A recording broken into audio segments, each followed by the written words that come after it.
Hi friends, welcome to our channel. ముందు భాగంలో బ్రాహ్మణులు మరియు మునులు పాండవులను సందర్శించి ధర్మరాజుకు ధర్మం గురించి ఏ విధంగా వివరించారో ఎంతో క్లుప్తంగా తెలుసుకున్నాం. ఈ వీడియోలో అరణ్యంలో పాండవులు ఏ కథలు విన్నారో వివరంగా తెలుసుకుందాం. ఫ్రెండ్స్, మీరు మొదటిసారి మా ఛానల్ని చూస్తున్నట్లయితే సబ్స్క్రైబ్ చేసుకోండి, లైక్ చేయండి, షేర్ చేయండి. ఈ వీడియోని పూర్తిగా చూడండి. మేము చేసే ప్రతి ఒక్క వీడియో మీకు మెసేజ్ రూపంలో సమాచారం అందుతుంది. ఒకరోజు మార్కండేయ మహర్షి పాండవుల ఆశ్రమానికి వచ్చి పాండవుల్ని ఆశీర్వదించారు. అప్పుడు ధర్మరాజు మహర్షిని ధర్మం గురించి వివరించాలని కోరాడు. అప్పుడు మహర్షి అన్నారు, ధర్మం అంటే కేవలం నియమాలు మాత్రమే కాకుండా జీవితం నడిపే మార్గమని చెప్పారు. జీవితంలో ఏ పరిస్థితి వచ్చినా సత్యానికి అడ్డగోడగా నిలవాలని, కష్టాలు ఎదురైనా మనకున్న కర్తవ్యాన్ని విస్మరించకూడదని మహర్షి చెప్పారు. ఈ సందర్భంలో ధర్మంపై జరిగిన సత్యవంతుడైన రాజా హరిశ్చంద్ర కథను విన్నారు. నలుడు దమయంతి కథ పాండవులకి ఏ విధంగా వివరించారో ఒకసారి చూసుకుంటే, నలుడు దమయంతి జీవితం గురించి కథ పాండవులకు ఓ తేజస్సుమైన ఉపదేశంగా నిలిచింది.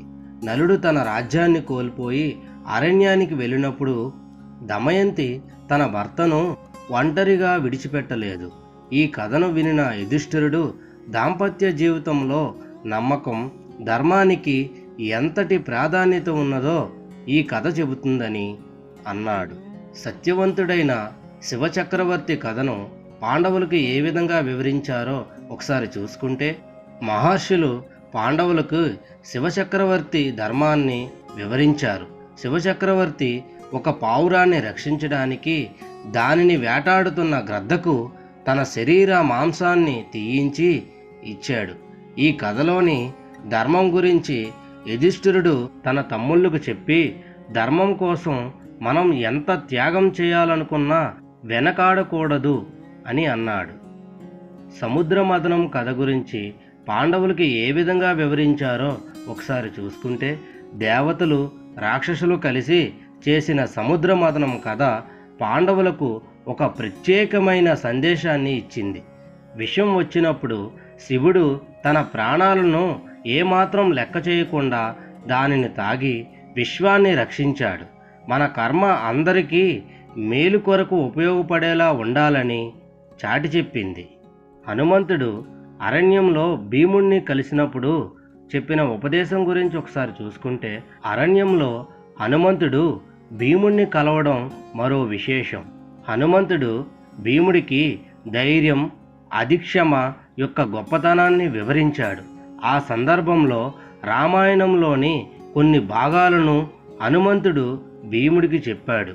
దేవతల దగ్గర నుంచి పాండవులు దివ్యాస్త్రాలు పొందడం గురించి ఒకసారి చూసుకుంటే, అరణ్యంలో అర్జునుడు కఠోర తపస్సు చేసి దేవతలను ప్రసన్నం చేసుకొని దివ్యాస్త్రాలను పొందాడు.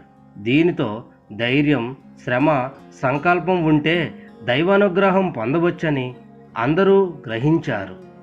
ఈ కథలన్నీ పాండవుల వ్యక్తిత్వాన్ని మెరుగుపరచడమే కాకుండా వారు ధైర్యాన్ని పెంచాయి. మహర్షులు, పండితులు చెప్పిన ఉపదేశాలు, ధర్మం పాటించే మార్గాలు పాండవులకు కష్టకాలంలో దీపంలా మారాయి. ఈ కథలు మన జీవితంలో ధైర్యం, ధర్మం, క్షమ, త్యాగం మరియు న్యాయం ఎంత ముఖ్యమైనవో తెలియజేస్తాయి. జీవితంలో ఎంతటి కష్టం వచ్చినా సత్యం, ధర్మంతో మనం ముందుకు సాగితే విజయం మనదే. ఈ విధంగా అరణ్యంలో పాండవులు అనేక కథలను విన్నారు. Thanks for watching friends.